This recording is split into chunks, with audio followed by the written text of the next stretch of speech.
Ndị be anyị ekene m unu. Aha m bụ Nwada Chioma, ị na-akụzi Igbo Language online site na Chioma Language School. Tata achọrọ m ịgwa unu na ndị niile bịara na ụlọ akwụkwọ anyị ịmụ asụsụ Igbo na-eme ọfụma. Anyị nwere ndị dị afọ dị iche iche. Tata akpọta madam nwanyị aha ya bụ Adaeze, ọ wụsasa afọ 10. Ọ bụla ka esi ekwu ihe na-akụ n'asụsụ Igbo anyị. Biko gerenụ ya.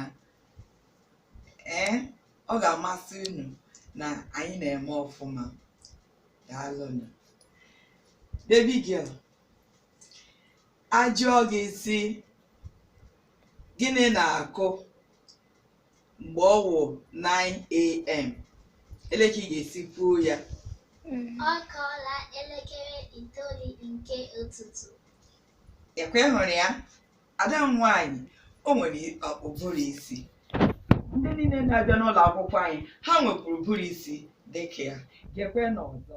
Mgbe a sịkwanele ọwụ 9:20 PM. O jirila nkeji 20 gafee elekere 9 nke abalị. Biko kọrọ na ada nwanyị aka. Ọzọkwa, mgbe a sị gị ọwụ 9:30 PM. O jirila ọkara gafee elekere 9 nke abalị. Ọkwa ịhụrụ ya? Ada nwanyị jere akwụkwọ. Ndị na-akpọrọ Chioma enwere m ụbụrụ isi, aha ya wụkwa Chioma. Lekwenụ nke ikpeazụ, mgbe a sị gị ọwụ 9:50 AM. Ọ fọrọ nkeji 10 ka akụọ elekere 10 nke ụtụtụ. Biko kọrọ na ada nwanyị aka. Awọsị ọ ngwere si n'elu dasị, onwe onye na-agaghị ji anị ajọ onwe ya. Asị m agwa unu, onye na-agaghị ji Chioma Language School, anyị ga-ajụ onwe anyị.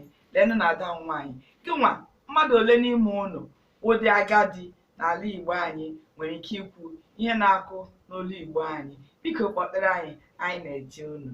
Daalụnụ.